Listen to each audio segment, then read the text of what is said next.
This is television for the Isles of Scilly, brought to you with Worldwide Financial Planning, Truro and Penwith College, and the Scilly Lottery. From Radio Scilly, this is scillytv.com.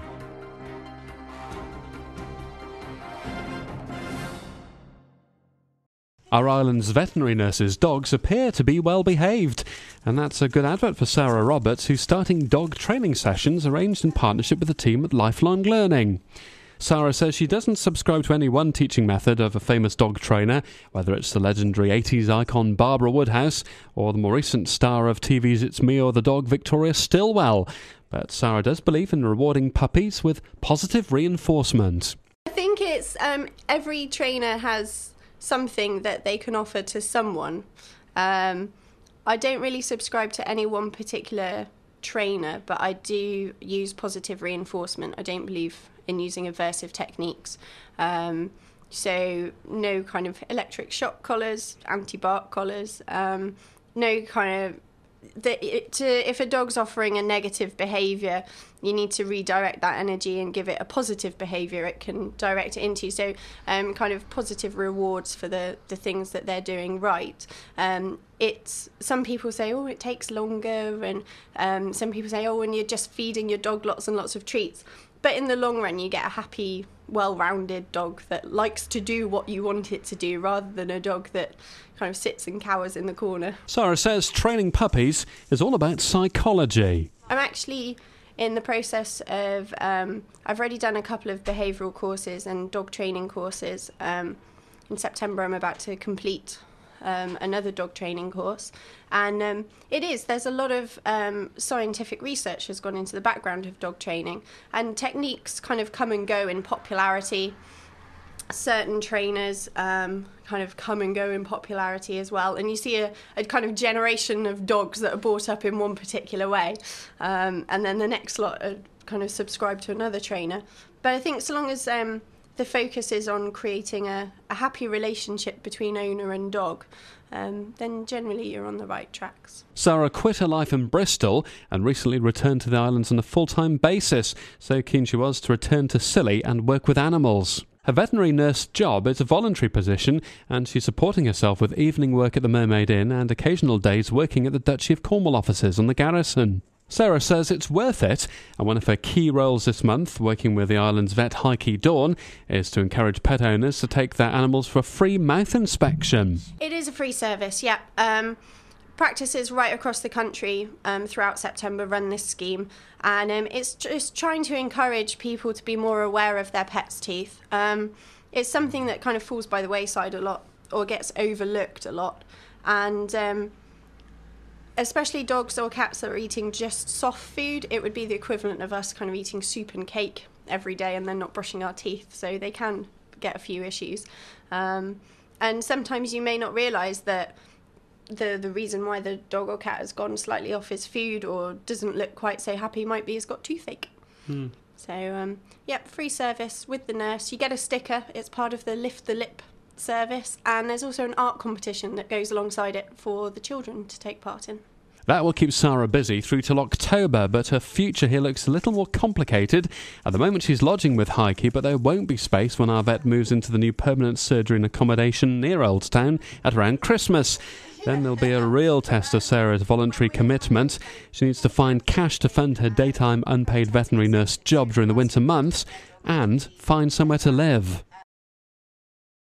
Around 80 islanders got to have their say and, in some instances, leave detailed notes on what they liked and didn't like over plans to regenerate the Porthcressa area of St Mary's. Attendees also got a chance to see a 3D display of the project. The demonstration showed what it would look like to walk along the Porthcressa front or fly above. But not everybody was that impressed with the images. Selena Thomas told Radio Scilly she thought it looked like something out of Tenerife. Islanders got to see plans for key worker housing. Key worker housing has been largely accepted, although people are a bit worried about the size and the height. We've had some comments about do we need key worker housing, but I think anybody who's living in a shed at the moment might think that was a good idea. Refurbishing the Town Hall Square area. Trees will be planted there. Gordon Billsborough wasn't a fan. He thought too many parking spaces would be lost, and there's got to be somewhere for people to park their vehicles. But all in all, the architects and project designers felt they were pleased with the response. Mike Bradbury is one of them. He says the meetings offered good feedback and positive responses, but a number of people did flag up the issue of parking. In fact, within the first 10 minutes, somebody came in and looked at the parking arrangements and said to me, well, I think we've got far too many parking spaces in Porthcressa Square. I thought you were going to design out parking. The next person I spoke to said we just haven't got enough parking spaces. So we realised it's going to be impossible to please all of the people all of the time. Islanders got a chance to see, feel and touch some of the surfaces that could be employed in the scheme, such as recycled glass that could be used for paving and some of the roofing materials that could be on offer. Adam King works with Scott Wilson. They provided guidance on the original Porthcressa master plan. He says one of the goals is to improve the walkway. But what we are trying to do is make everything as robust as we can. Saying that, we're still trying to use materials that are in character. The rough-hewn granite walling is to stay, but instead of being bedded on sand or soil, it'll actually have a mortar backing. But you won't be able to see it, so it's using the same materials but in a more robust way. The surfacing to the Porthcressa bank at the moment is is somewhat limited in its life expectancy. It also absorbs a lot of water. It's a porous material. Even in the height of summer, you have ponding within that material. So we're looking at using a exposed aggregate concrete. So the surface of the concrete is treated with a retarder, and the concrete material can be washed away, leaving the aggregate below. So it looks like a gravel surface, but is very robust. That will cope a lot better with any overtopping events that we're likely to deal with. There was one area that a lot of people seem to agree on, according to Diana Mompoloki from the Town Hall. Obviously, the library's been universally hugged to people's chests. And architect Mike Bradbury says the plans for the library went down well. But in terms of positive response, on the building side, people are delighted to see that the library's going to have a new home with almost 3 times the space the library's got at the moment, space for 10,000 books. The main development will be to build social housing for key workers on the current library site and create a joint library and meeting space and register office in the bulb store.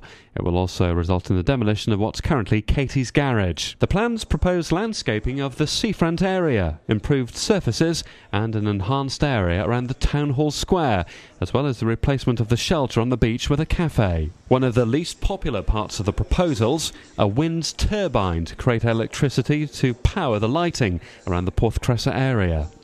Some islanders felt the plans too modern and contemporary. George Kershaw said there was little regard for the immediate surrounding area, and any new development should fit in like it's been there for years. Plans to demolish the Porthcressa shelter and rebuild a cafe in its place have proved controversial. Diana Mompoloki says there were a variety of views expressed. It's been a mixed bag, really. Some have been against and some have been for the idea. So I think what we're keen to do is have everybody's ideas, everybody's views, and then we can put them together and look at the results and then make a decision.